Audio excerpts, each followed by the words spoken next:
of all, everyone say hi to my dog. Chilling on the chair back here. That's his. That's where he likes to hang out when I'm working. I forgot to shut the door, so he's chilling. So now that we did the editing last week, and it was a really long, kind of in-depth video, we already know, if you haven't seen the video on setting up the session, you should check the card in the top right of the screen and in the description. But you'll know that I already have pulled these templates, these session data from the previous episodes to get my mix set up properly. And I've done a couple things here to my track, but really what I'm looking for is I'm trying to get the total delay, the latency added by the plugins, equal on both tracks. That's like the first thing that I'm trying to do, get all the plugins back on. And the reason I do that is because if his audio is 10,000 samples delayed after mine, that may be longer than Pro Tools' automatic delay compensation. So if he has 10,000 samples of delay on his track, I'm going to add that same plugin to mine and bypass it so that it's delaying the track by the same amount, but I'm not getting the effect because I don't really need de-reverb on my track. So next week we're assembling, but really what I'm doing here, I've already EQ'd this track over just years of doing it, so I don't need to do too much of that mixing. That's why I'm wearing earbuds rather than listening through the monitors. I already know that it's sounding pretty close to how I want it. But this is really what I'm doing in the editing. I'm going to find a good spot of uninterrupted audio and listen to it, check the MLM, WLM meter, and I'm going to throw the Duro meter up here to check the RMS levels here. Let's see. Let's take a listen.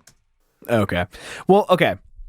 A lot of bands will do the opening, the intro song, but rarely do I want to hear it as the album loops back to the beginning. Yes.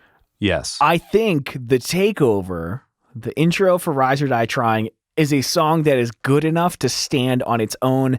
It's not just introducing the record. It's also a very good song. And the build is great. Like, you know, a breakdown is coming. They don't quite give it to you at 100%, but the drums leading up, I remember trying to nail down that pattern until I realized it was just like sets of 4, like doom, doom, doom, doom, 1, 2, 3, 4, 1, 2, 3, 4, doom, doom, doom. All right, so it's a little hot, 15.5 left, so I'm going to take it down a little bit. I was playing with the EQ, so that's going to affect it, but that's pretty close to the range that I want, and I'm going to try to find a section for Pat here. We come across this sometimes, and this is kind of the Weezer thing in a nutshell.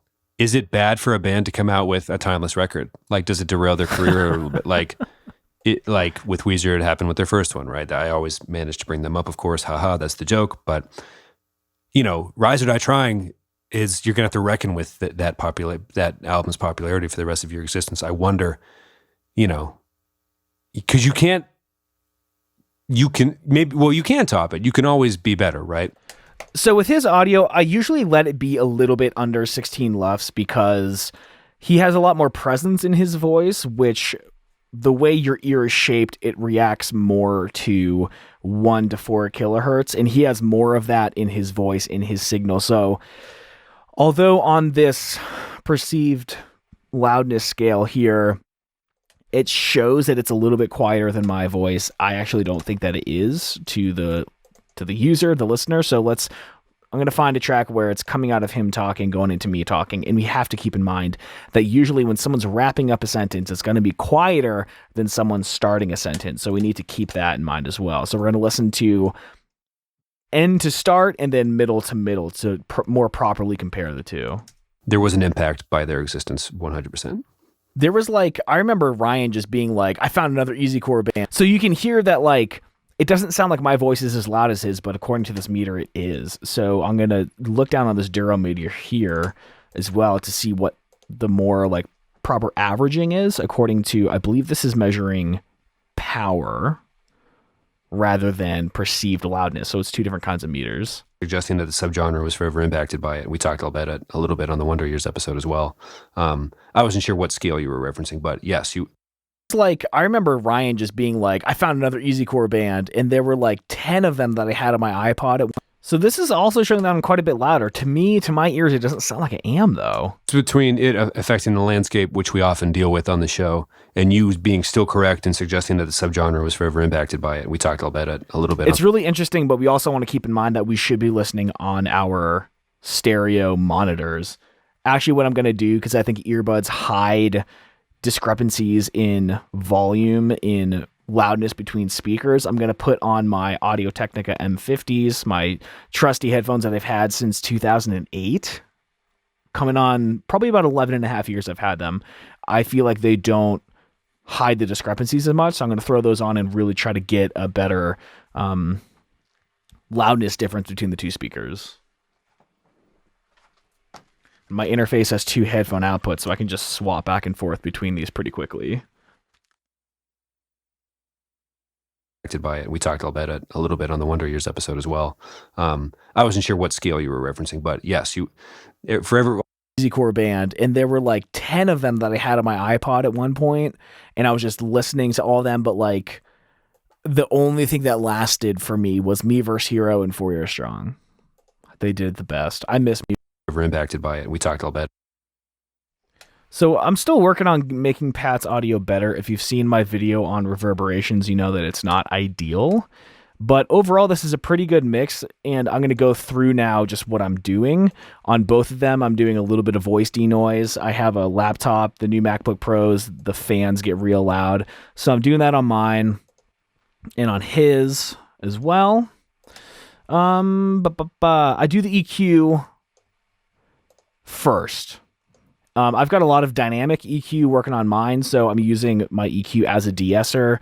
If it doesn't need to cut this high end, it won't until it does. So we can kind of see the behavior of this. Hard work. I think it was a full album and 2 EPs that came out before this. The band met in high school. Those stories are old. So we can see on the S's, this one is starting to duck down by 2 decibels. This is adding a little bit of that lower mid-range to my voice, only when it needs it. So if I'm lacking on a certain word, it'll keep it boosted by a decibel.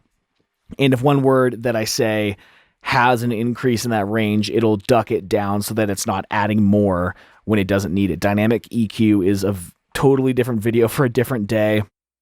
I'm going to have to do it at some point, but this is my new EQ curve. It is got a high pass, a little bit, not a low pass or a high cut, but a shelf, because I feel like putting a full high cut filter on it kind of makes it sound like there's like a blanket over the audio. So I think this does a little bit better of a job of cutting the frequencies I don't want without making it sound totally dead. And you might notice I have a second EQ here, and what is that doing? It's adding some of those frequencies back in. And this is like a super weird thing to me that I just like really wanted to do. By cutting 3 decibels and then after the whole signal chain adding it back, I feel like it adds a more pleasant high end than if I just turned both of these off. So I'm going to have a little bit of a playback to that later. I've got Vocal Rider, of course. I've done multiple videos on it now. You can check the card on the screen or in the description for my multiple Vocal Rider and compression videos. My LA2A, I feel like adds a lot of depth and warmth to my voice. It's not a super fast compressor. It is an optical compressor. Well, it's digital. It's a plugin, but it's modeled after an optical compressor. So it adds a really unique coloring to the sound that I really like how it works. And then I have a limiter, which it's basically acting just like a compressor with a harder ratio on it so that there's no clipping. I tend to laugh a lot, and it carves a lot of those down. And then again, adding a little bit of the high end. And Pat's is very similar. This is his EQ curve. He's got kind of a weird room. I'm trying to carve out some of the room reverberation in the EQ, cutting out a lot of this muddiness in his fundamental frequencies. His voice is very present, so I'm cutting some of that out as well. Vocal Rider doing a lot of work because he's a very dynamic speaker. The CLA2A bringing a lot of warmth into the compression, and it's doing a gentle boosting and a gentle cutting. And then the API 2500 is more aggressively cutting. I'm adding some brightness back into his voice, some air frequencies, the 12K with the Twig Tech, modeled after the Pultec EQP1A hardware unit. Beautiful EQ. And I had another de-esser on his because he's got a very essy signal, especially because his room is a little bit reverberant. And then he needs a tiny bit of de-reverb. So I'm going to take this track. I'm going to hit learn. Well, okay. I mean, we do most of our research off Wikipedia, which is like the knock against conversation. And then when you hit stop and learn that reverberation, we'll listen back. Well, okay. I mean, we do most of our research off Wikipedia, which is like the knock against conversational dude podcasts. That seems... So that takes care of some of the room tone that we couldn't with the proper absorption that should be there. We're getting around to it. So yeah, this is all going to a master fader. We can see it's adding quite a bit of noise. Just this little low end jittering here. It's noise from the plugins because they're emulating hardware plugins and they add noise. Some of the compressors are just bringing up noise through the signal chain. So my voice denoise in adaptive mode is just cutting any compressor noise, which is going to happen. Not everyone is really familiar with that. And I just have my meters here measuring some stuff and dither noise shaping 3. So when this will have to come later actually, but this is just like a very simple mix that I do. I pull it from previous episodes. I play with it a little bit. You saw I was just fiddling with this EQ, changed it from a bell to a shelf, and I'm going to check on my monitors because just listening on headphones isn't enough, so I'm going to do that right now.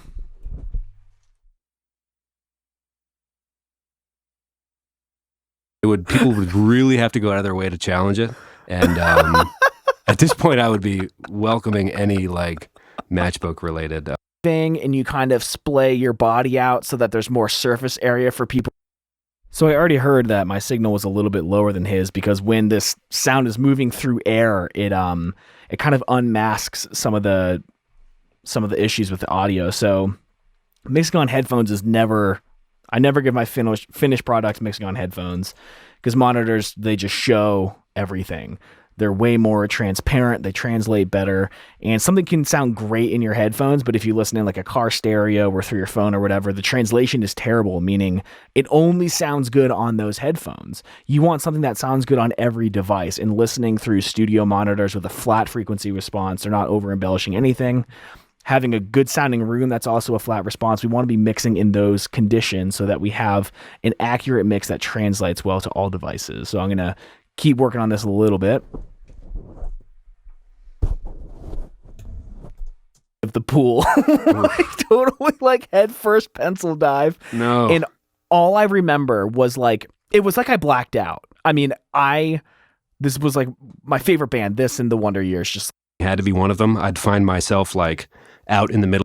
Not for the recording quality, just it's very simple. Just and like.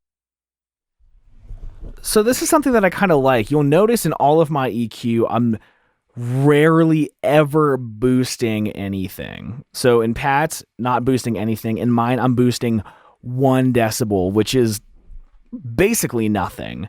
But the whole point of equalization, and again, this is a different video as well, I'm not trying to enhance or boost any frequencies. I'm trying to cut the stuff that isn't appealing because the goal is to make the audio sound as natural as possible. So I'm not EQing from the beginning. And again, this is just how I'm doing this show. In future videos, I might start over from the very beginning, but if you're doing a weekly show, you don't want to be remixing it every week. You don't want to keep reinventing the wheel. So that's it for the mixing portion. It is pretty much ready to go. I'll show the music. I'm not really doing anything with it. We're going to get to that more in the assembly portion of this video series, which is coming up next. More great and fun videos coming out soon, so make sure you're subscribed to the channel. And please ring that bell so you don't miss an episode. Lots of fun stuff coming up. You know they come out on Tuesdays, so I know you're already waiting for them anyway. Podcasts come out on Thursdays. If you're not subscribed to that, cleancutaudio.com/podcast, links to all your favorite podcast players. You can subscribe and listen to supplemental but very different information about audio for podcasts specifically and only. Mixing tricks, listening exercises, philosophies, all kinds of stuff so that you can get better at producing shows. And if you want to take all of this a step further, patreon.com/cleancutaudio.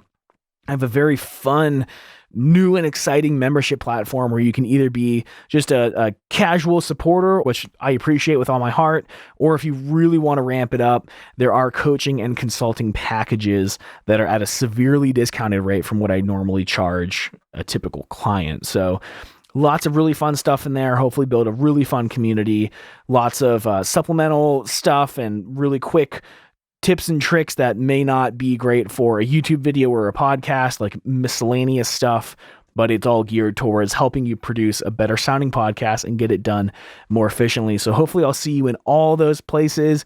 Thank you so much for being here. I'll see you next week. Bye.